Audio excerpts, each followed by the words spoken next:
por Lucas. Lucas capítulo 1, de 26 a 38. Lucas 1, de 26 a 38. Você que não pôde estar aqui pela manhã, obviamente nós temos quase toda a nossa liderança está de férias. E o pastor sempre faz isso. A liderança sai, nós esperamos eles retornarem e depois o pastor tem um período de descanso. Mas eu estava meditando nesse texto aqui para preparar a palavra e Deus começou a ministrar no meu coração algumas coisas que nós vamos falar isso aqui durante o texto. Mas perceba bem algo. Eu vou trazer para você algumas questões do tempo em que Jesus nasceu. Esse primeiro passo, esse primeiro ponto aqui, essa introdução na verdade, foram momentos desafiadores. E foram momentos que, aos olhos humanos, era impossível de ter algo bom. Aos olhos humanos, eram situações adversas. E talvez aqui, nesse ano, você tenha passado por algo muito difícil ou esteja passando. Pastor, eu não estou falando aqui, irmãos, de uma gripe. Ok? Porque uma gripe não tratada pode virar o quê? Pneumonia. O nível subiu. Mas tem gente aqui na igreja que passou por câncer. E não foi uma pessoa só, não foram duas. Há pessoas aqui na igreja que lidaram com situações no casamento. Pessoas que viram filhos na UTI e o filho poderia ter ido embora.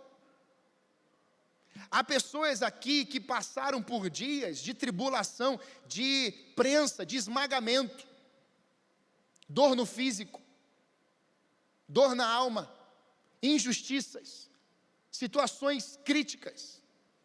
Mas essas pessoas, muitos desses casos eu lidei, eu posso dizer para você afirmar, as pessoas estão de pé hoje, porque o Espírito Santo desceu sobre elas. Diga glória a Deus. Esse eu quero falar um pouquinho com você nessa noite aqui. Primeiro verso, 26 em diante, vai dizer assim: no 6º mês, foi o anjo Gabriel enviado da parte de Deus para a cidade de Galiléia, chamada Nazaré, a uma virgem desposada com certo homem da casa de Davi, cujo nome era José. A virgem chamava-se Maria. E entrando o anjo, onde ela estava, disse: alegra-te, muito favorecida, o Senhor é contigo. Ela, porém, ao ouvir esta palavra, diga assim comigo, palavra, perturbou-se muito e pôs-se a pensar no que significaria esta saudação. Mas o anjo lhe disse: Maria, não temas, porque achaste graça diante de Deus. Eis que conceberás e darás à luz um filho, a quem chamarás pelo nome de Jesus. Este será grande e será chamado Filho do Altíssimo. Deus, o Senhor, lhe dará o trono de Davi, seu pai. Ele reinará para sempre sobre a casa de Jacó, e o seu reino não terá fim. Então disse Maria ao anjo: como será isto? Pois não tenho relação com homem algum. Respondeu-lhe o anjo: descerá sobre ti o Espírito Santo, e o poder do Altíssimo te envolverá com a sua sombra. Por isso também o ente santo que há de nascer será chamado Filho de Deus. E Isabel, tua parenta, igualmente concebeu um filho em sua velhice, sendo este já o 6º mês, para aquele que diziam ser estéril, porque para Deus não haverá impossíveis em todas as suas promessas. Diga assim, promessas. Fala assim para 3 pessoas e pede, você vai assim, suas promessas.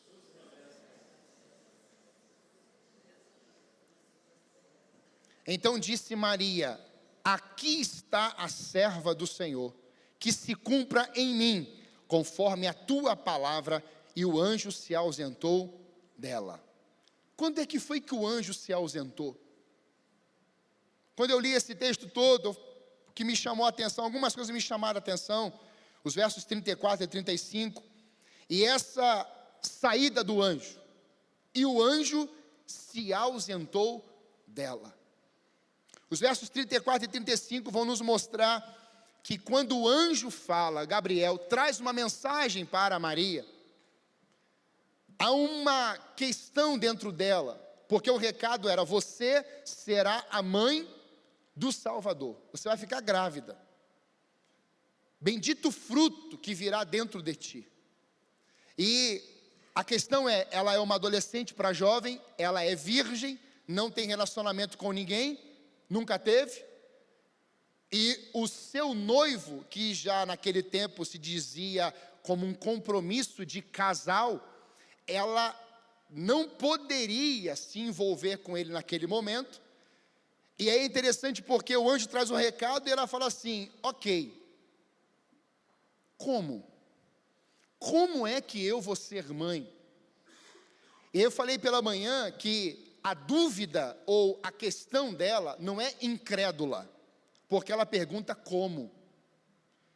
Bem diferente de Zacarias, o sacerdote aqui, esposo de Isabel, quando o anjo desce e aparece dentro daquele ambiente espiritual, que vai falar para ele: olha, conforme a tua oração, é a oração de Isabel, e aí ele questiona: mas eu sou velho. Como assim? Não foi o como. Dentro do coração dele gerou uma dúvida, mas uma incredulidade. E é uma grande diferença em você ter uma dúvida honesta e você ter uma dúvida desonesta. A dúvida honesta era o que Maria estava revelando. E a dúvida desonesta é quando a pessoa sabe que olhar para a cruz e colocar Cristo como um personagem, por exemplo, desconfigurá-lo. É mesmo o Cristo? Tem certeza?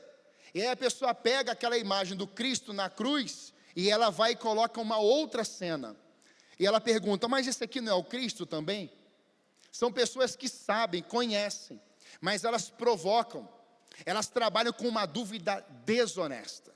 Isso aconteceu em alguns momentos aqui, né, na história do Brasil, pessoas que colocaram situações como a parte da sexualidade, colocando pessoas na cruz e fazendo questionamentos assim. Quando eu olho para esse texto, eu percebo que no coração de Maria havia algo, e foi localizado por Deus. No coração de Maria, na sua vida, houve um despertar, e Deus a vê, como Deus está te vendo hoje aqui. Deus está me vendo hoje aqui. Quem aqui tem certeza que Deus está te vendo aqui hoje? Faz assim, amém? Deus está olhando para nós aqui, eu tenho a certeza. Os olhos do Senhor estão sobre toda a terra, sobre os maus e bons. Então Deus está com os olhos sobre nós. E a grande questão aqui é, quando Maria ouve da boca do Gabriel, do anjo Gabriel, e Maria pergunta como, Gabriel tem uma resposta para ela. Essa ação impossível, essa circunstância que você está vivendo, é você ser virgem, descerá sobre você o Espírito Santo. E aqui, irmãos, eu posso abrir para nós aqui. Qual foi o problema que você viveu esse ano? Qual o problema que você está vivendo esse ano? Qual é a circunstância adversa? Ou a situação que você não vê mais esperança? Você fala assim: olha, eu até tenho fé, mas quem está ao meu redor não tem mais expectativa, não tem mais esperança, tem mais fé. Eu até tento, mas quem está perto de mim não consegue nem tentar somar comigo.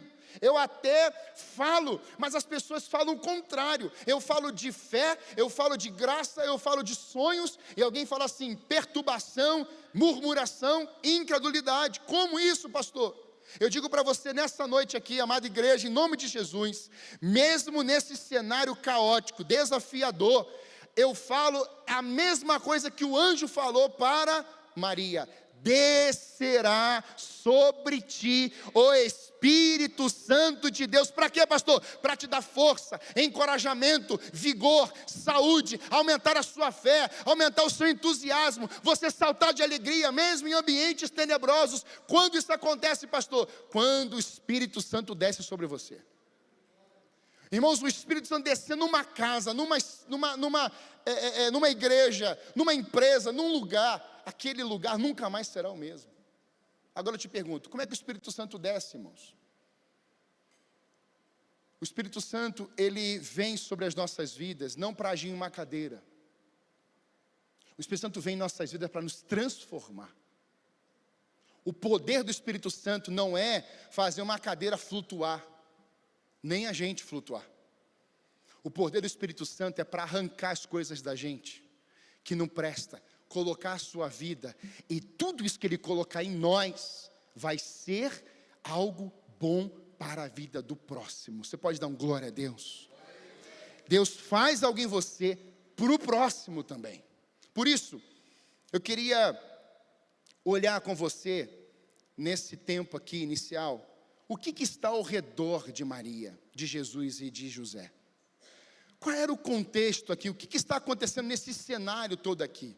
A primeira coisa que está acontecendo aqui nesse cenário é que nós temos José, um carpinteiro, um trabalho nobre.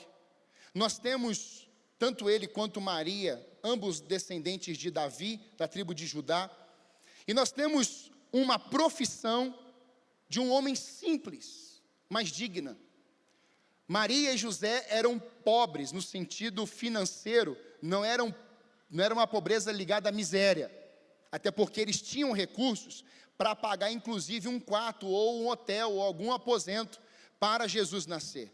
Não tinha lugar, mas recursos eles tinham. Agora, quando eu olho para essa cena, para esse cenário, para esse quadro aqui, eu percebo claramente que tanto Maria quanto José, simplicidade, pessoas humildes. Deus olha para esses dois, Deus olha para Maria e Ele vê algo na vida de Maria. Deus, Ele olha para o coração de Maria e Ele vê uma serva, Ele vê uma mulher íntegra, Ele vê uma mulher obediente, Ele vê uma mulher que estava disponível para Deus. E ela diz isso no final do texto: aqui está a tua serva, e que se cumpra em mim a tua palavra. Não era só servir, mas era um coração obediente. É interessante porque a Maria e o José, eles vão vivenciar esse tempo do gerar de Deus. Óbvio que a Maria que experimenta o gerar do nascimento de Jesus, mas José é o noivo, José é aquele que estaria ao lado, que estava ao lado. Agora olha que interessante, quando o anjo fala com Maria e a Maria é engravida, os meses vão avançando, o José não entende. E o José, ele pede no particular assim: Maria, não tem como a gente ficar mais junto. O que Deus faz? Deus manda o anjo em sonho e fala com ele em sonho. Deixa eu falar uma coisa. Quando Deus revela algo, Ele revela por completo, igreja. Se é uma visão, a visão é completa. Se é um sonho completo. Tem gente hoje dentro da casa de Deus que está agarrado em internet, em profecias, entenda isso, está circulando nas redes sociais, agarrando isso, agarrando aquilo, e está achando que Deus está falando, e na verdade Deus não está falando. É o seu coração que está desesperado por alguma coisa, e às vezes nem é a palavra de Deus, é uma palavra humana. Então Deus revelou a Maria, José não entendeu. O que Deus fez? Eu vou me revelar a José. Então Deus aqui fecha. Então José se apresenta a Maria, e aí sim a família fica unida. Eu tenho muita dificuldade em ouvir algumas circunstâncias assim: pastor, Deus falou isso para mim, Deus falou isso só para mim, só eu. Que interessante.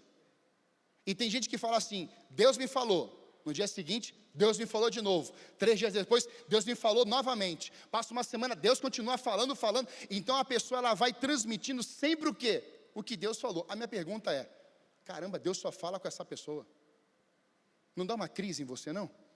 Às vezes eu fico assim, meu Deus, mas Deus só fala com ela. O tempo todo de Deus falou comigo. Na verdade, irmãos, não é que Deus falou. Na verdade, é que no interior dela tem um grito dela dizer que Deus falou. E aí, irmãos, um povo se arrebenta. Por isso hoje, a primeira ação que você deve ter, antes de ouvir um pregador, é você meditar na palavra dia e noite. Antes de você ir para o YouTube, antes de você fazer qualquer coisa, Vai para a palavra, leia a Bíblia. Senhor, fala comigo aqui. Eu quero a tua revelação. Essa palavra é viva, poderosa, eficaz. Eu preciso disso, porque foi a palavra que trouxe a visão para Maria, e foi a palavra que trouxe a visão para José. Glória a Deus. Então nós temos esse casal que vai experimentar essa ação tão poderosa. E dentro disso, irmãos, quando a Maria vai experimentar e se gerar de Deus, e ali o José está envolvido, a gente pode perceber que a visão de Deus em gerar Jesus, o Espírito Santo dentro de Maria, envolvia o verbo encarnado de Deus. João capítulo 1, de 1 a 3, vai dizer assim: no princípio era o verbo era Deus, e o verbo estava com Deus, o verbo estava com Deus, ele estava no princípio com Deus, todas as coisas foram feitas por intermédio dele, sem ele, nada do que foi feito se fez. O que Deus está gerando dentro de Maria? O verbo encarnado. E não era só isso, o apóstolo Paulo fala que ele é o segundo Adão.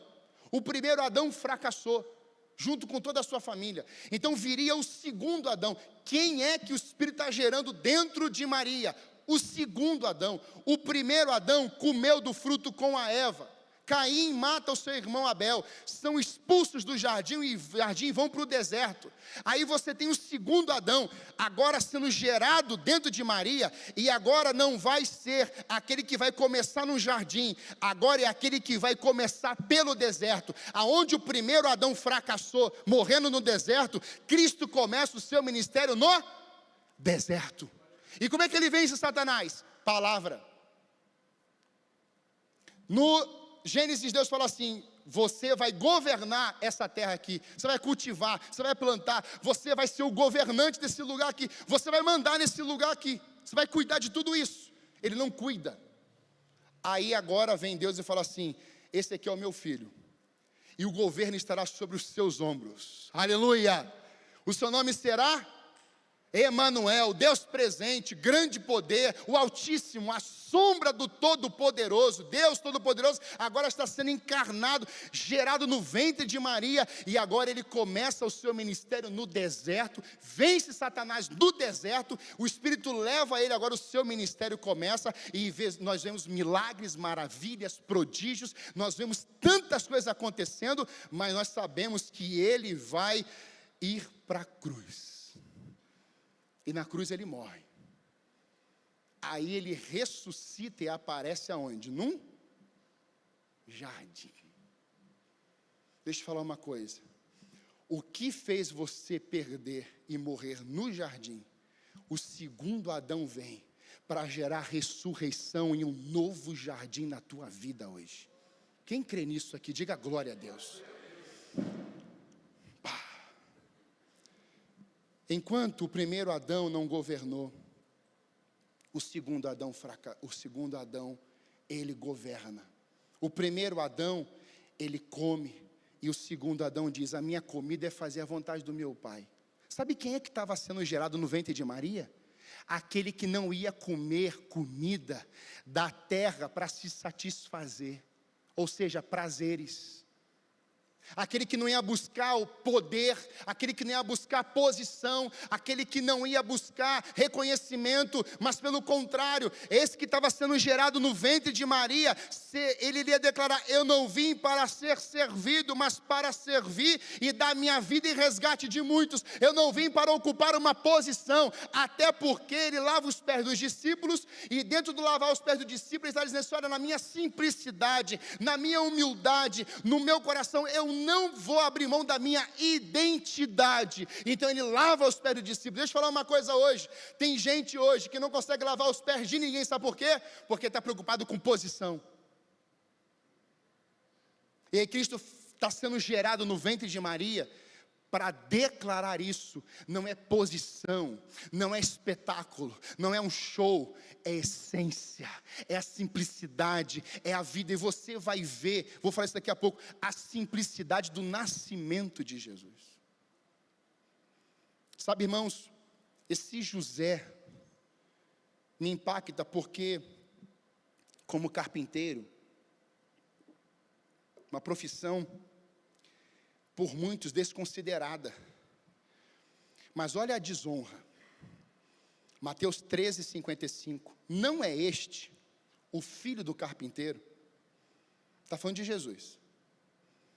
A sua mãe não se chama Maria? E seus irmãos Tiago, José, Simão e Judas? Sabe o que está tendo aqui? O carpinteiro de Nazaré, profissão nobre, simples. Esse homem que seria o pai de Jesus, alguém está declarando no futuro, que ao ver Jesus, está dizendo assim, esse aí, não é o filho do tal do José, não é o filho de Maria, é uma desonra. Sabe o que o Espírito Santo está gerando dentro do ventre de Maria? Alguém que seria o Redentor e Salvador, mas sofreria desonra. Sabe quem que está gerando dentro do ventre de Maria? Alguém que seria Senhor e Salvador, Redentor, o Pai da eternidade, o Príncipe da paz, mas que ao mesmo tempo, homens e mulheres iriam rejeitá-lo, inclusive os seus pais vão esquecê-lo no tempo, 3 dias. Então eu começo a perceber que o gerar do Espírito não era só as vitórias de Jesus Cristo, as grandes milagres, tudo funcionando, não. Eu vejo que quando o Espírito estava gerando algo no ventre de Maria, Cristo também passaria por aflições, dias maus, ele seria perseguido, ele seria largado, ele seria rejeitado, ele seria traído, ele seria deixado de lado. E aí nós nascemos, irmãos, nós vivenciamos um milagre. Vida é milagre. Você já era para aplaudir a Deus, porque você nasceu e você está aqui hoje. Você está aqui, é um milagre. Eu vou te dar uma oportunidade, pode aplaudir Jesus pela sua vida. É um milagre. Então Cristo nos mostra que mesmo nesse processo todo do gerar do Espírito, Ele não ia passar só por dias bons. Seu amigo morre. O Espírito está gerando no ventre de Maria, mas o seu amigo Lázaro iria morrer. Agora eu quero que você pense no seguinte, a Bíblia diz que antes do Espírito gerar Cristo no ventre de Maria, Ele já tinha tudo isso antes que o mundo existisse. Cristo vai para a cruz antes do mundo ser criado. Antes do mundo ser criado, já tinha uma data, um dia, um lugar em que Cristo iria nascer. Irmãos, hoje pela manhã aqui, nós tivemos a prova clara de Deus, que quando Deus quer mandar e governar um culto, e Ele tem espaço, irmão, é algo impressionante. Eu estava apresentando a filhinha do Harrison, a Giovana, e tem 3 casais no altar. Eu não conhecia quase ninguém, a não ser eu tinha visto o pai da Paula. E eu pergunto, essas crianças foram apresentadas? Aí uma falou assim, a minha sim, os outros 2 não, Benjamin e Asaf. Eu falei, eu posso orar por eles? Os pais, por favor, pode sim. Consagramos 3, era 1, Deus fez de 1 virar 3. Aí a gente ora. Quando eu acabo de pregar, eu faço o apelo. Quem é que se converte hoje? O pai da Paula e a madrasta da Paula. Quem está aqui comigo, amém? Você está entendendo? Irmãos, quando eu falei assim, você quer hoje levar Jesus dentro do seu coração? O pai da Paula, irmãos, levantou praticamente as 2 mãos. Eu estou falando isso para você, sabe por quê? Porque às vezes a gente entende que os problemas são tão grandes, que a gente para de ver o que Deus está gerando, que vai ecoar pela eternidade. Hoje 10 vidas nesse culto receberam Jesus de Nazaré pela manhã. E a glória é de quem? É dele. A honra é de quem? É dele. E por quê, irmãos? Porque nós nos perdemos muitas vezes, porque tiramos os olhos do gerar do Espírito. Olha Gênesis 1. A terra era sem forma e vazia, mas o Espírito Santo pairava. Esse pairar, irmãos, é como se fosse uma galinha cocheando os seus pintinhos, bombeando. Já viu o coração? Ele está fazendo esse movimento. Irmãos, quando Deus disse, haja luz, o Espírito Santo como um raio foi e começou. Ou seja, no ambiente de caos, Deus derramou algo poderoso naquele lugar, criando, fazendo, desenvolvendo todas as coisas por meio da sua palavra. E foi isso que aconteceu. Cristo veio pela palavra. Mas diante desse cenário todo ainda, você tem um Cristo, além de José e Maria, das suas vidas, você tem um complexo de desafios nas lideranças daquele tempo. E aqui eu vou ler para você só perceber as lideranças daquele tempo. Primeiro, a liderança, os romanos, líderes romanos. Esses líderes romanos, nós temos César Augusto, o imperador romano, cabeça total, era o maior poder daquela época, império. Falou império, está lá. Hoje você olha para a Coreia do Norte, o que você tem lá? Um império. Você olha para a China, o que você tem lá? Um império. E assim, quando não é império, barra é ditadura, ou os dois juntos. Diante desse cenário, nós temos esse homem no poder. E Cristo vai nascer nesse contexto. Nós temos Tibério César, sucessor de Augusto Tibério. Esse homem, e tanto ele quanto o César Augusto, homens perversos. Olha o contexto que está ao redor de Jesus. Não só isso, nós temos o governador ou o prefeito, então vai descendo a escala, o escalão. Pôncio Pilatos, governador da província romana. Esse homem tinha autoridade suprema na região e foi responsável por supervisionar o julgamento e a execução de Jesus. Esse homem aqui. E aí nós temos, irmãos, ainda os Herodes da época. Nós temos 4 Herodes no Novo Testamento. Presta atenção nisso. Em Mateus 2, que nós vamos ler daqui a pouco, nós já fazemos menção, é conhecido como Herodes o Grande. A Bíblia fala de um segundo Herodes, Herodes Antipas, filho desse Herodes aqui, o Grande, que manda prender João Batista e matá-lo. Jesus o chama de raposa, que zombou de Jesus em seu julgamento. Esse é o segundo. Olha o outro. Terceiro Herodes, Agripa I, foi aquele que mandou passar Tiago, irmão de João, a espada em Jerusalém, e ainda prendeu Pedro em prisão de segurança máxima, para matá-lo após a festa, esse sendo comido de vermes. Esse Herodes, terceiro, foi comido de vermes. Quarto, Herodes Agripa II, aquele que esteve presente quando Paulo esteve preso em Cesareia Marítima, e que disse para Paulo, por pouco me persuades a me fazer um cristão. Esse quarto Herodes, quase, na conversa com o apóstolo Paulo, estava quase se convertendo ao cristianismo. Agora eu te pergunto, era fácil nascer nesse contexto aqui? Um pior que o outro. Tem Herodes aqui, irmão, que matou esposa, matou sogra, matou filho, só matava a gente. O prazer era o poder. O prazer era ser poderoso. Então, quando ele viu um desses Herodes, quando viu uma ameaça, assim, você está pensando que você vai ocupar meu trono? Mata o filho. Era caos. Mas não era só nesse tempo. Você tem os religiosos judaicos, os líderes.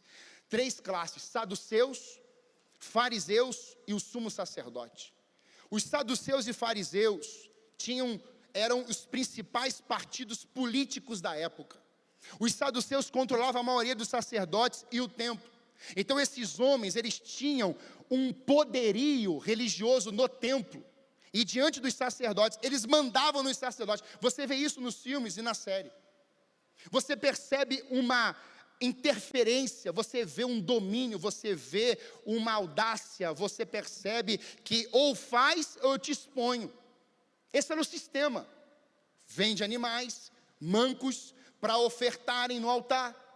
Era o sistema. Nós vendemos animais com defeitos, vocês pagam para nós e nós usufruímos de tudo isso aqui. Corrupção dentro do ambiente religioso. Mas não para, você tem um sumo sacerdote. E na história da lei só podia ter um sumo sacerdote, que é aquele que entrava uma vez ao ano dentro do Santo dos Santos. Isso é lei.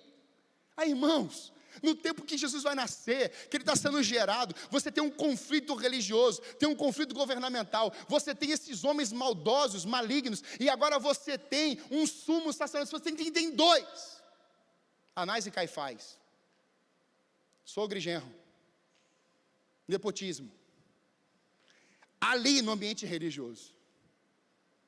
O sistema caído estava dentro do ambiente religioso, igreja. Mas eu vou te falar que Deus estava vendo tudo isso. Aí você tem todo esse conflito, José, Maria, pobres, toda essa circunstância, você tem esses Herodes, Pôncio Pilatos, você tem essa cúpula toda governamental maligna, aí você tem um ambiente religioso preso, aí agora, a desvalorização da cidade de Nazaré. Não bastava ter esse povo todo ruim, então agora vai ter a Nazaré. Aí tem uma conversa de Felipe com Natanael, e Natanael fala assim, pode vir alguma coisa boa de Nazaré? Aí ele fala assim, vem ver. Eu quero que você entenda hoje o contexto geral que Jesus nasceu. Era para dar certo ou não? Se a gente olhasse para o contexto. Se a gente olhar para o contexto, Jesus ia fracassar. Sim ou não? Ué, faz uma criança nascer num ambiente agora, de guerra, entre Afeganistão, Iraque. Pensa agora numa situação dessa. A mãe gerando, dando à luz.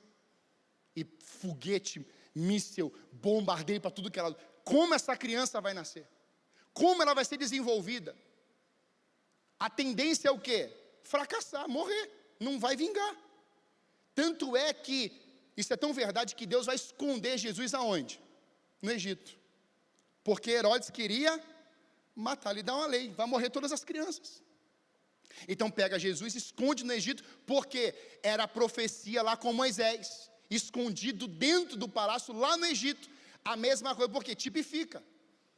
Moisés é uma tipificação, tipifica o quê? Cristo. Moisés é escondido, o Cristo também é escondido, porque chegaria o momento que ele iria aparecer. Quando que ele aparece? Quando Herodes morre, e era a palavra, tinha que funcionar desse jeito. Então a gente olha, irmãos, uma adversidade de pessoas, crises, de cidades. Essa cidade de Nazaré, considerada como a ralé. Deixa eu fazer uma pergunta aqui. Eu não sei aonde você nasceu, eu não sei como é que você foi desenvolvido. Eu não sei qual foi o ambiente familiar que você foi criado. Mas será que você não se vê em alguma coisa do que eu disse aqui?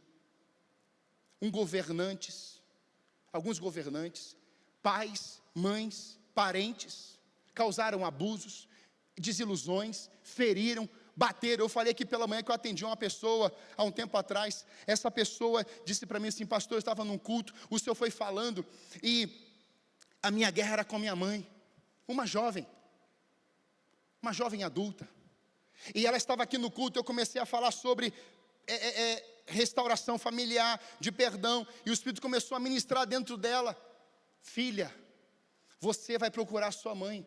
E aí como é que ela procura? Aí a pergunta que ela fez foi mesmo de Maria, como eu vou procurar minha mãe, Senhor? Se eu era amarrada na cadeira, espancada, jogava água em mim, como é que eu vou procurar minha mãe? E vou pedir perdão para ela, como é que eu vou ir até ela? Como é que eu vou desenvolver uma conversa até a minha mãe? Sendo que eu fui espancada quase todos os dias da minha vida, Senhor. Como, Senhor? Aí o Espírito Santo soprou assim, filha, eu vou estar com você, vai lá, e peça perdão, e libera perdão para a mamãe.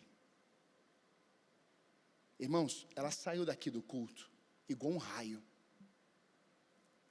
eu não a vejo mais aqui, mas ela saiu igual um raio, e ela só parou quando ela chegou na frente da mãe dela, ela viajou, e quando a mãe dela viu, eu não sei o que a mãe dela viu, mas a mãe dela não viu um saco para bater mais, a mãe dela não viu mais alguém para judiar, para arrebentar. A mãe dela deve ter visto naquele dia a glória de Deus nos olhos daquela moça, tanto é que ela se ajoelha, elas se abraçam, e sabe, irmãos, naquele dia, o Espírito Santo desceu naquele culto, e o Espírito desceu naquele relacionamento, elas nunca mais tiveram uma confusão. Eu quero dizer para você hoje aqui, Jesus Cristo, quando nasce em nós, nasce em nossa família, essa confusão, seja fora, seja de governantes, seja do meu passado, onde eu nasci da minha cidade, Deus faz transformações, e Ele continua fazendo nossos dias hoje. Você tem que crer nisso, porque senão você fica preso em Nazaré, você fica preso aonde as pessoas disseram, não vale nada, onde você nasceu não vale nada, não vai chegar a lugar nenhum. Por isso, diante de todo esse contexto, Jesus vai nascer. E eu queria só deixar com você algumas virtudes da Maria aqui. E obviamente a gente vai falar de Jesus. Primeiro, a Maria chamou a atenção de Deus. Não por sua posição, mas pela essência de quem ela era. Mesmo vivendo em um lugar de desprezo. Sabe o que eu aprendo aqui com Maria? É que diante de todo esse cenário que eu te construí aqui, longo, Deus olha para Maria e não a vê em uma posição. Deus olha para Maria e vê uma essência. Deus olha para Maria e vê que mesmo que ela tenha passado, estava passando por tantas situações, Ele olha para ela e Ele vê uma filha, Ele olha para ela e vê uma serva, Ele olha para ela e vê uma mulher que poderia carregar o Messias. Eu não sei onde é que você foi agora com a sua cabeça, mas tudo aquilo que eu falei, onde você veio, como é que criaram você, como é que desenvolveram, que te arrebentaram, que você foi rejeitado, que você foi abusado, que tudo aquilo, Deus manda o Filho dele para a terra, o Verbo encarnado, gerado no ventre de Maria, sabe para quê? Para arrancar tudo isso dentro de você, colocar sobre ele e te dar vida. Posso ouvir um amém? Pastor, a Maria captou a atenção de Deus? Captou. Lembra do cego? Quando ele era cego, ele usava bem a fala. Então ele não pode ver, então ele falava: Jesus, filho, tem, vamos comigo, vai lá. Jesus, filho de Davi, tem misericórdia de mim. Você está entendendo? Ele não pediu pelo outro. Não foi o outro que reconheceu quem ele era. Foi o cego. Ele não podia ver, mas ele estava ouvindo. Ele não podia enxergar, mas ele sabia que Jesus ia passar por ali. E aí Jesus para. O grito daquele homem fez Jesus parar. Irmão, sabe qual é o problema hoje da nossa geração?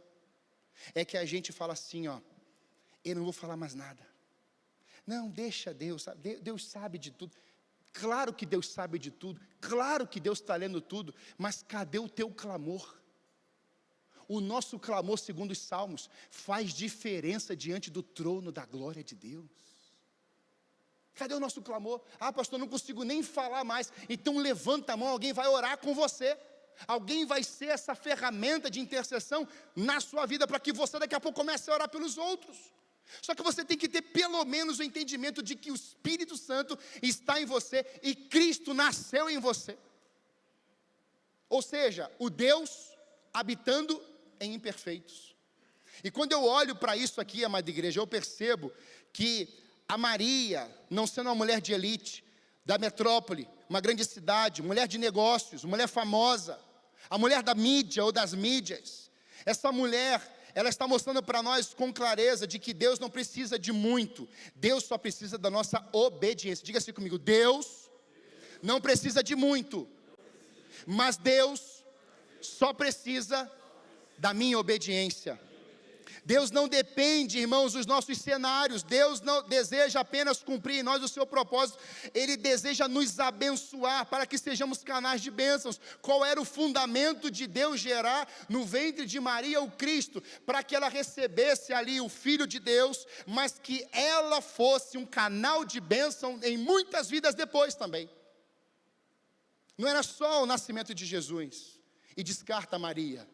Pelo contrário, era Maria, mãe de Cristo, que cuidou, que amou, que fez a sua função, mas Maria continuaria o quê? Falando do mesmo Cristo. É por isso que tem hoje a diferença religiosa. Porque em um lado exalta Maria mais que Cristo, e do outro lado não dá o devido valor a Cristo, sabendo que Ele é Deus. Aí é uma guerra. O que a gente tem que fazer, pastor? Nós precisamos entender que Cristo está em nós. E nós precisamos compreender que o que Maria ouviu ela carrega o bendito fruto. Esse bendito fruto está dentro de você. Olha para o lado e fala assim, ó, o bendito fruto está aí dentro. Você imagina você ouvir isso do anjo? Anjo João, esse que me apresenta. O bendito fruto está dentro de você. Você está entendendo?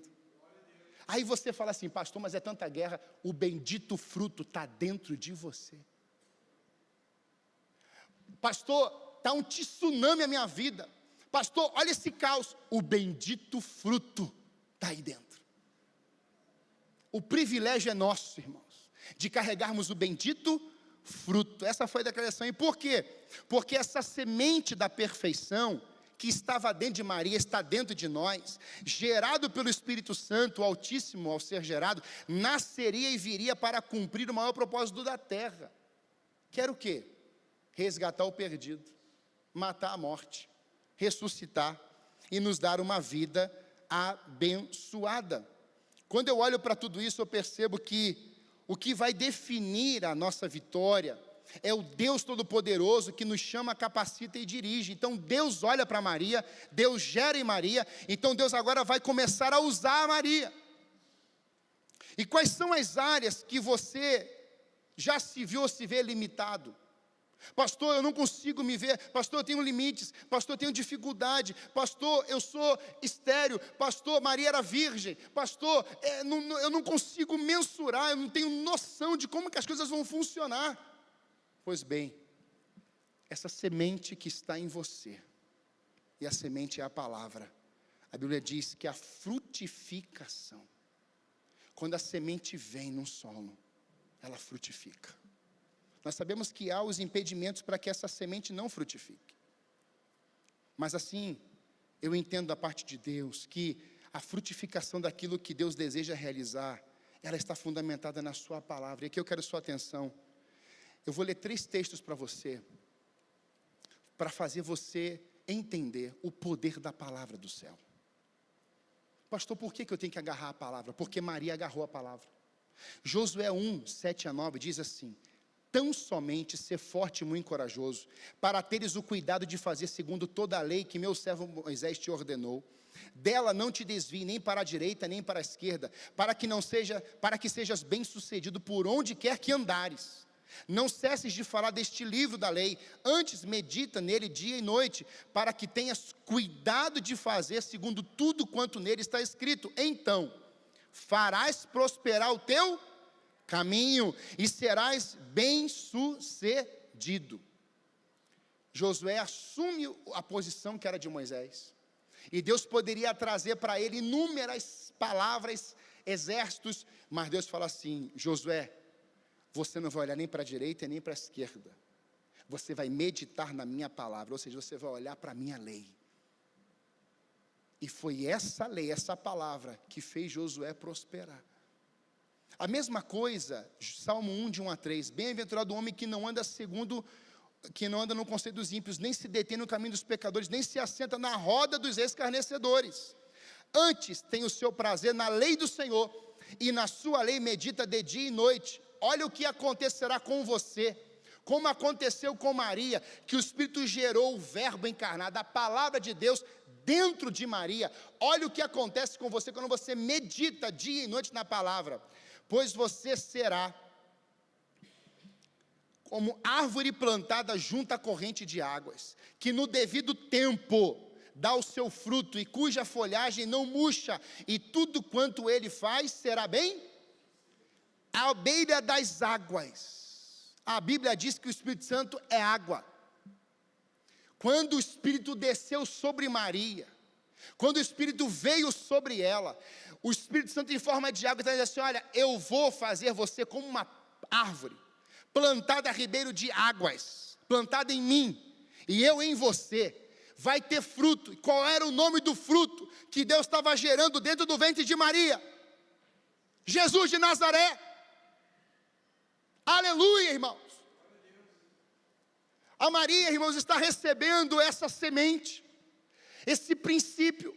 ela está recebendo essa palavra, ela está recebendo esse gerar do Espírito Santo, e em nenhum momento você vê Maria questionando. O texto vai dizer que, e Maria guardava tudo aquilo no seu coração.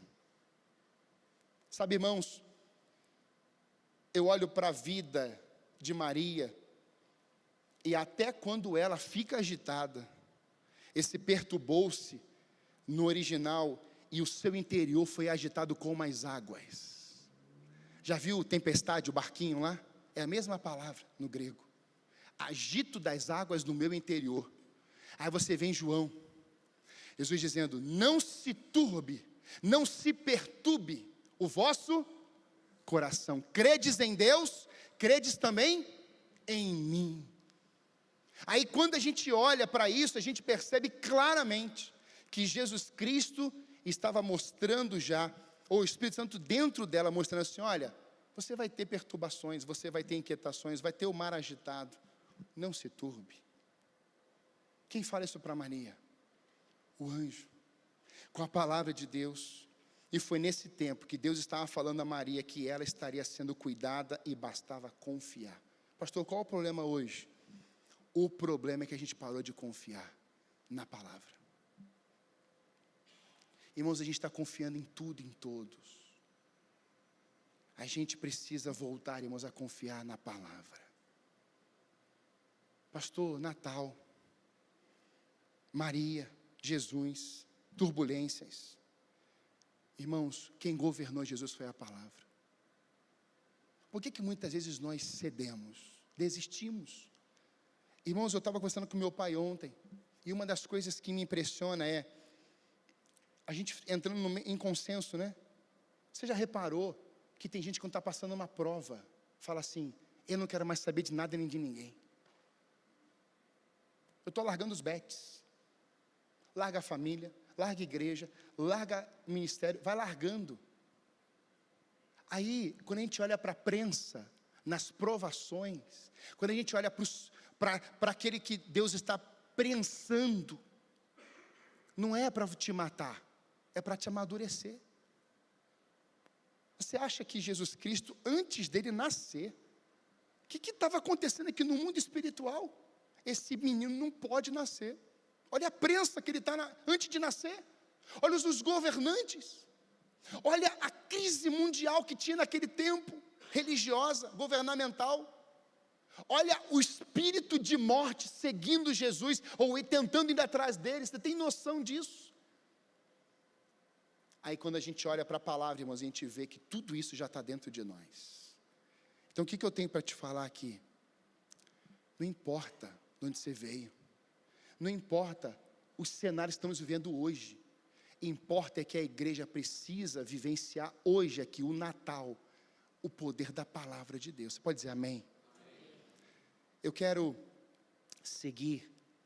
Maria compreendeu que mesmo em meio a circunstâncias caóticas, o Espírito Santo, ao descer sobre ela, realizaria um milagre. Estou acabando. O agente do milagre nunca foi Maria. O agente do milagre foi o Espírito Santo. Quando Jesus Cristo, ele está caminhando no seu ministério terreno, ele vai operar 35 milagres. Eu queria que você tivesse a noção agora de o Espírito gerando nesse ventre. E logo mais, daqui a pouco, Jesus está operando na vida de um cego.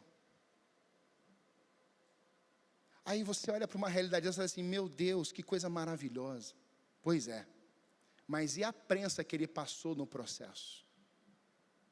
E as prensas que Jesus passou na sua trajetória de vida? Então eu quero experimentar milagres, mas eu não quero passar pelas prensas.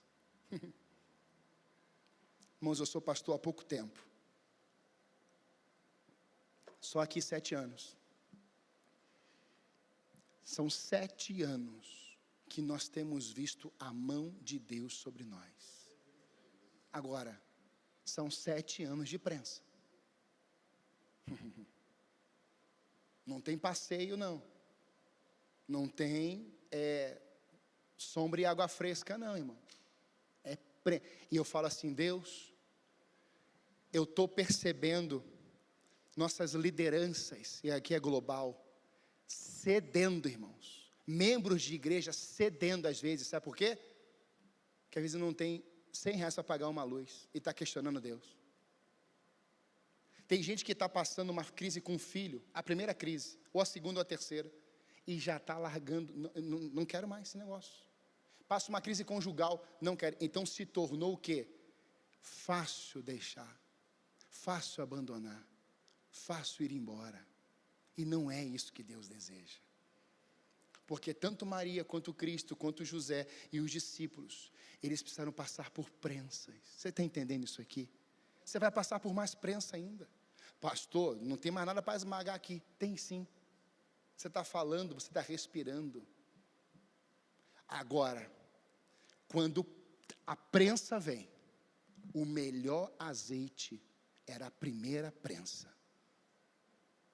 Quando passava as azeitonas, o primeiro azeite, o primeiro líquido não era para ninguém, era para o templo. Então você pode dizer assim: Senhor, está doendo, a prensa está forte, mas o melhor vai sair. Está doendo, não está fácil. A gente fez um musical aqui. Você acha que foi fácil fazer aquele musical? Você acha que o pré-musical, o durante o musical e pós-musical é fácil? Não, não é fácil não. Depois do musical, eu fui prensado em algumas coisas. E aí a grande pergunta é, a gente vai olhar o quê? A gente vai olhar para onde? A gente vai olhar para o Cristo. Maria, gerando, ou sendo gerada pelo Espírito Santo, nessas circunstâncias todas, o Cristo nasce. E aí Miqueias fala que ele tinha que nascer aonde? Em Belém. Não sabia o tempo, nem a hora, mas sabia o lugar. Quando Maria vai com José para Belém, Deus vai usar esse homem, um desses governantes aqui, para estabelecer um decreto. Vocês agora vão para a sua terra de origem, para ter o recenseamento. Ou seja, vai ter as contagens novamente. E aí eles vão para Belém. Veja, um decreto de um homem ímpio, mas Deus usa e eles voltam para Belém agora, sua terra de origem. Quando eles chegam em Belém, não tem uma casa, não tem nada para eles, para o nascimento do bebê. E aí, para piorar, o Cristo agora vai ter que nascer aonde? Numa estrebaria. Quando Maria dá o filho, né, o filho nasce, Jesus nasce, coloca numa manjedoura, lugar de comida de bicho. Então, antes de Jesus Cristo nascer, no ventre, já tinha toda essa perturbação mundial, espiritual, física, tudo. Quando Cristo nasce, não tem paz. Quando Cristo nasce, tem um ambiente ruim. Quando Cristo nasce, tem um lugar impróprio para criar um filho. Você colocaria teu filho, bebezinho, colocaria, o PH colocaria lá, numa manjedoura, cheio de bicho. Ó, que bonitinho, os bichinhos, cheio de carrapato, de pulga, né? Cuida de Jesus aí. Ah, Jesus, brinca aí com ele. Você não faz isso. Mas deixa eu te falar uma coisa. Isso estava no script do céu. Vai ter que nascer em Belém. Vai nascer numa estrebaria. Não vai ter porta aberta. Ele vai nascer lá. É lá, porque é lá, irmãos, lá que foi ministrado. E as multidões, pastores, magos, todos, até o Herodes, todos queriam chegar. Até a estrela foi até lá. Até a estrela. Por quê? Porque não é o lugar que te faz. É você que faz o lugar. Irmãos, Sadraque, Mesaque e Abidnego estão no meio da Babilônia. Não foi aquele lugar que matou a fé desses homens. Pelo contrário, vocês podem se dobrar diante de Nabucodonosor da estátua, mas nós não vamos. Daniel disse, não vou me prostrar. Daniel chegou a ser o segundo mais poderoso do mundo, porque não se prostrou diante daquela estátua de Nabucodonosor. A igreja hoje, irmãos, ela tem que vencer isso. Não importa se é uma estrebaria, não importa se é um hotel 5 estrelas, não importa se é uma catedral, ou se é um barraquinho de madeira, ou talvez de uma praça, não importa, é lá. Quando o Espírito Santo descer, vai gerar vida, e quando gera vida, Jesus Cristo nasce, e quando Jesus Cristo nasce, a gente batiza, a gente ensina, e a gente vê o Evangelho avançando e avançando, aleluia.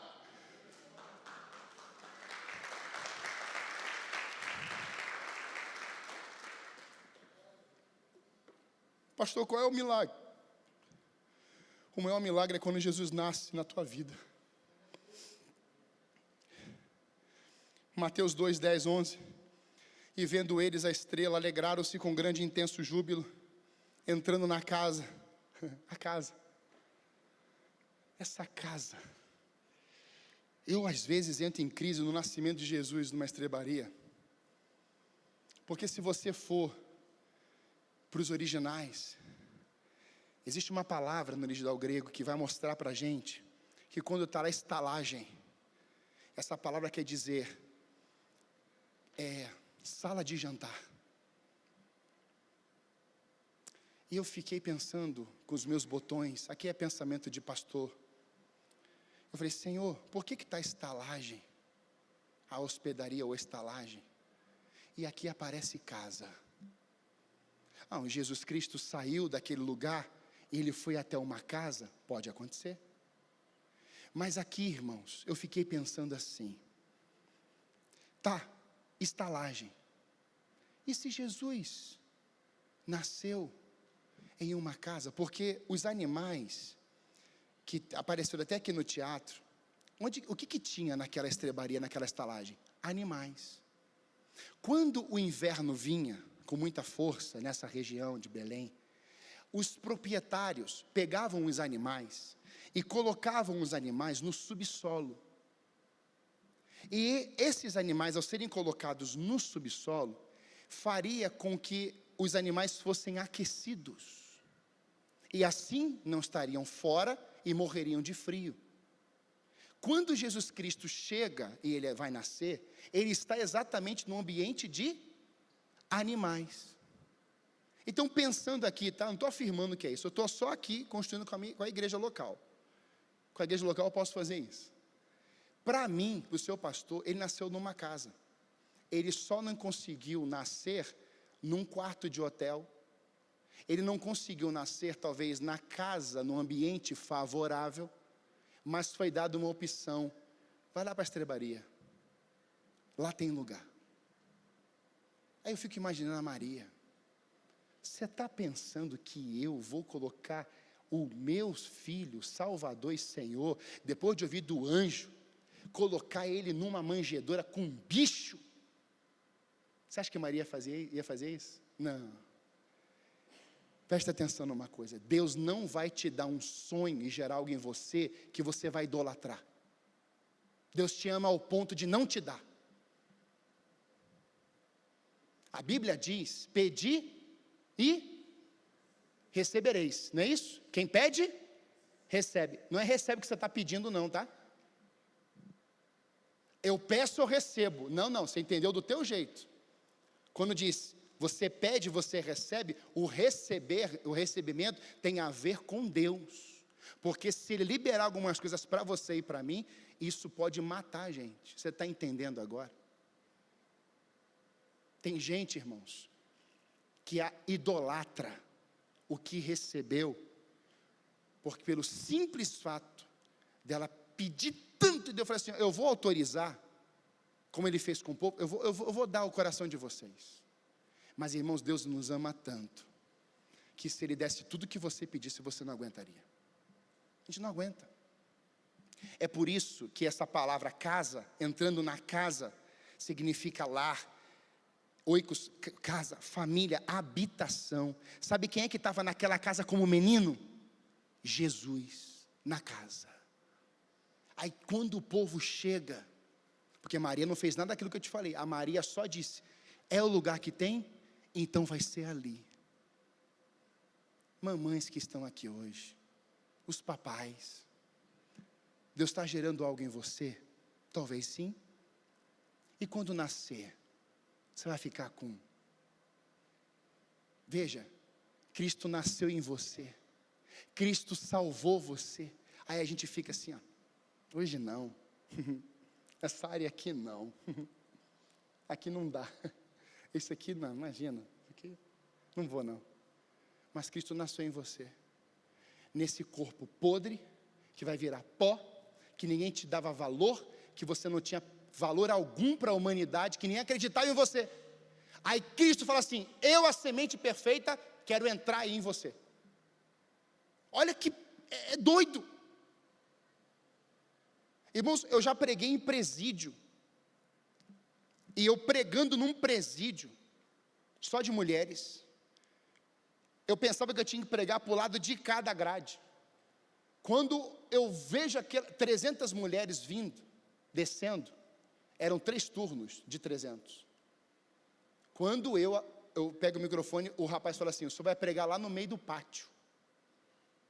Eu falei assim: irmão, você não está bem da cabeça não. Como assim pregar no meio do pátio? Você vai pregar lá no meio do pátio. Sabe por quê? Porque é a norma da casa. Eu não podia implementar a minha norma. Falei, tá bom. Quando eu comecei a pregar, na metade, eu só tinha 7 minutos. Na metade do meu tempo, as mulheres começavam a chorar, a gritar e se ajoelhar. Porque elas estavam presas, vivendo como se estivessem livres. Nós estamos livres e vivemos como se estivéssemos presos. É tenso, irmãos, porque a gente tirou os olhos do Cristo. Por isso, quem oferta a sua casa a Jesus vai contemplar milagres mesmo. E aqui eu fecho, mostrando para você, que vai chamar a banda, que a Maria entendeu que a direção para a sua vida, ela vinha da palavra. Pastor, de tudo que o Senhor falou, se você quer guardar algo para a sua vida, nesse Natal, o assunto na mesa tem que ser sobre o Cristo. Cristo traz milagre para casa. O assunto na sua casa precisa ser mais sobre Ele do que as coisas. O assunto no seu quarto tem que ser mais sobre o Cristo. O assunto na sua empresa tem que ser mais do que Deus está fazendo na sua vida, ou do que você está construindo. O assunto precisa ser Ele, porque quando o assunto é Ele, nós conseguimos entender que o anjo fala, e o Espírito desceria sobre aquele lugar, sobre aquela vida. Quando você fala o nome Cristo, o Espírito Santo está agindo. Quando você fala o nome de Cristo, o Espírito Santo está trabalhando. E aí você vê isso na linda história, quando Cristo é assunto aos céus. 10 dias depois, o Espírito desce. Cristo.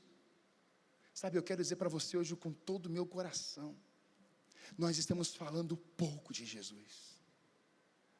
A gente está falando muito de tudo, menos dele. E aí eu te conto, pastor, como é que eu faço isso na prática? Aonde que você trabalha? Com quem você trabalha? Aonde que você mora? Você está carregando a semente da frutificação, Cristo. E aí você pode chegar para aquela pessoa perto de você, e você pode conversar com ela. Conversar, não é ficar atacando evangeliquez, não. É você trazer a ela expectativa e esperança. Você está entendendo? Por quê? Porque na hora que você estiver falando sobre o que Cristo está fazendo na sua vida, a qualquer momento descerá sobre ela o Espírito Santo de Deus. Por exemplo, quem aqui hoje precisa de um milagre? Levanta a mão bem alto, um só. Muitas pessoas. Eu preciso de um milagre. Aí, eu falo assim, vamos orar. O que você já vai fazer? Mãozinha para frente. Sim ou não? Na hora que eu falo assim, quem precisa de um milagre? Fica de pé, não precisa ficar não, eu estou só dando exemplo. Fica de pé no seu lugar, tem gente que já fala assim, ó. Até abaixa a cabeça. Por que abaixa a cabeça? Porque quer receber o milagre. Deixa eu falar uma coisa. Jesus nasceu em você para você ser um agente de milagres. Você está entendendo? É você olhar nos olhos daquela pessoa que te perturba, aquela pessoa que você, meu Deus do céu, parece um porco espinho descendo aqui na minha garganta. É você olhar nos olhos dela e falar assim, olha, é difícil o que eu vou fazer, mas pela fé eu te perdoo. É você olhar para alguém e você falar assim, você conhece Jesus?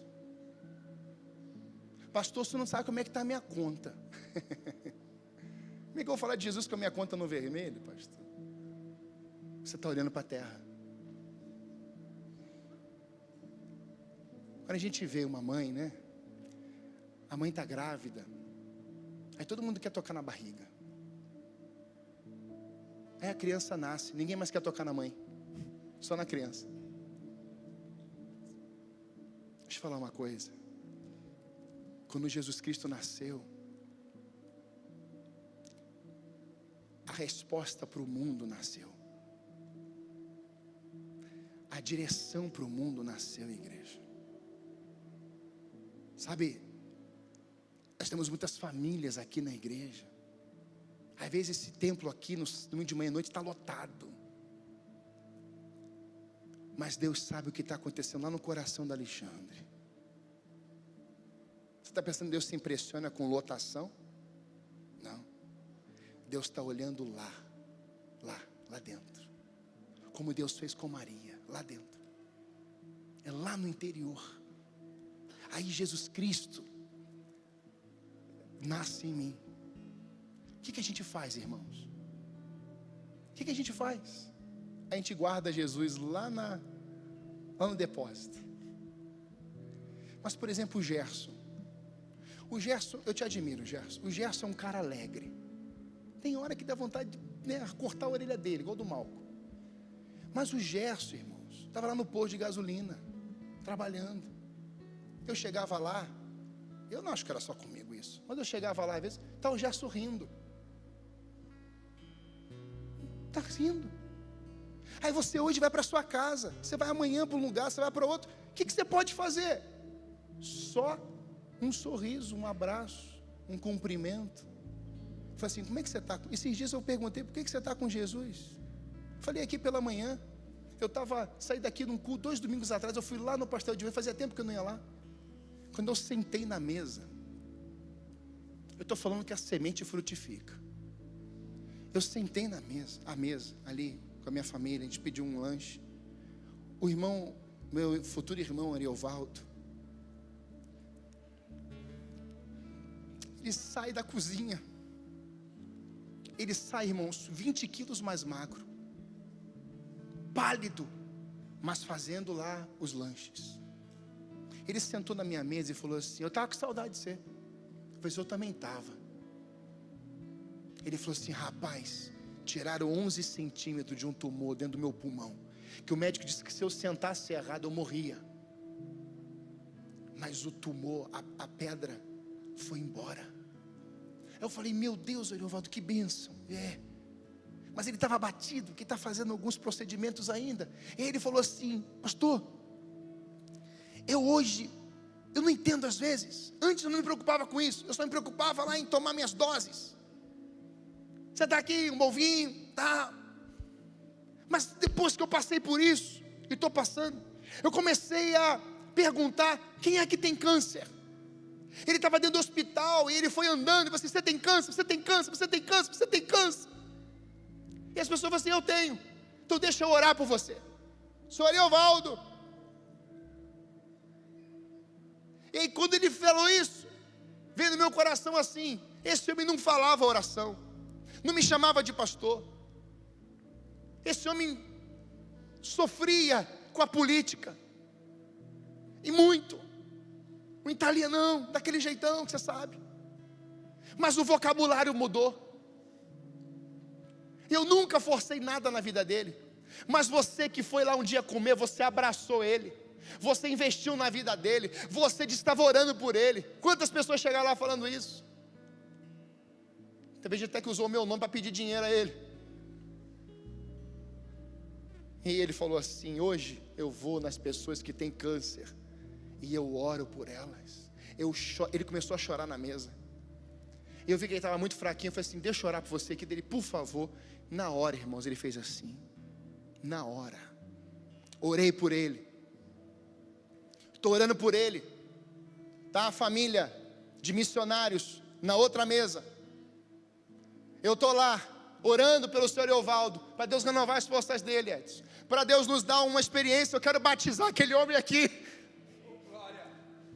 e eu estou assim, Senhor, Nos dá uma chance. Faz frutificar, Senhor. E aí eu estou orando e está vindo no meu coração assim: você vai pagar a conta lá daquele casal de missionários, que estava com outro missionário na mesa. Eu falei assim: meu Deus, o inimigo veio forte. Eu acabo de orar. Eu chamo a dona Jussara. Jussara, traz a conta daquela mesa lá. Irmãos, eu nem olhei o valor, só passei o cartão. E eu falei: deixa eu sair daqui de dentro, para eles não saberem disso. E fala que alguém pagou, não fala o meu nome. Fui embora. Quando eu chego em casa, o marido me liga: ô pastor João, não são membros da nossa igreja não. Ô pastor João, o senhor me constrangeu. Eu falei assim: meu irmão, eu estou lançando uma semente em um solo fértil. Foi Deus que mandou fazer, só recebe a bênção. Pastor, na mesa tinha um missionário de uma outra nação, e nós pudemos ali testemunhar do que Deus estava fazendo, a provisão do céu. Por quê? Porque só a semente entrou e frutificou. Você quer frutificar nesse Natal? Ah, eu quero. Tem que lançar semente. Esse menino trouxe o pai dele para a casa do pai. Esse menino trouxe a mamãe dele para a casa do pai. Semente. Ele entra na igreja, numa festa country, há 2 anos atrás. Débora pega R$100 e compra tudo para ele e para as outras crianças. Uma semente de amor. Sabe o que Deus tocou no meu coração hoje? Para a gente amar mais as pessoas. A gente está amando pouco. A gente está investindo pouco. E nesse Natal a gente pode dar uma resposta. Irmãos, a igreja investiu 600 itens de comida. A ação social preparou inúmeras cestas. Nós temos hoje cestas para entregar, irmãos, para abençoar inúmeras famílias. Esse é o chamado, irmão, da igreja. É ser generoso, é abençoar o próximo. E sabe, se isso acontecer de 1 a 1, Charles, 1 a 1, estou falando de multidão, 1 a 1, aquela pessoa lá vai ser alvo do descer do Espírito Santo de Deus. Eu quero fechar essa palavra te perguntando hoje: pastor, eu quero frutificar esse ano. Ah, eu também quero ainda, porque o ano não acabou. Mas eu quero te perguntar: você quer ser essa semente? Você quer ser esse recipiente que vai receber essa semente? É uma coisa. Agora eu estou te perguntando: você quer agir como Maria, que diz: Senhor, aqui está a tua serva, faça em mim. Eu sou uma semente, eu estou me ofertando a tua palavra. Ah, pastor, eu quero me ofertar para que o Senhor Jesus habite em mim. Há alguém nesse lugar que nunca confessou Jesus como o Senhor e Salvador, e hoje quer dizer assim: eu quero entregar minha vida a Jesus. Você nunca fez isso. Se você já fez, glória a Deus. Mas há alguém aqui nesse lugar que nunca verbalizou isso: eu quero ofertar o meu coração à palavra, ao Cristo. Há alguém nesse lugar: eu quero entregar minha vida a Jesus. É bem alto assim: eu quero. Há alguém: eu quero Jesus na minha vida. Se você está no ao vivo e você está ouvindo essa palavra, escreva aí no chat: eu quero entregar minha vida a Jesus hoje. A igreja fica de pé, por favor. Enquanto nós estivermos cantando esse trecho, e você entender de se ofertar, como Maria fez, para ser um recipiente de milagres aonde você estiver, por onde você passar, e você quiser deixar o seu lugar e vir para o altar, nós vamos orar. Eu creio que Deus está aqui, e o seu Espírito pode descer mais uma vez sobre nós, em nome de Jesus.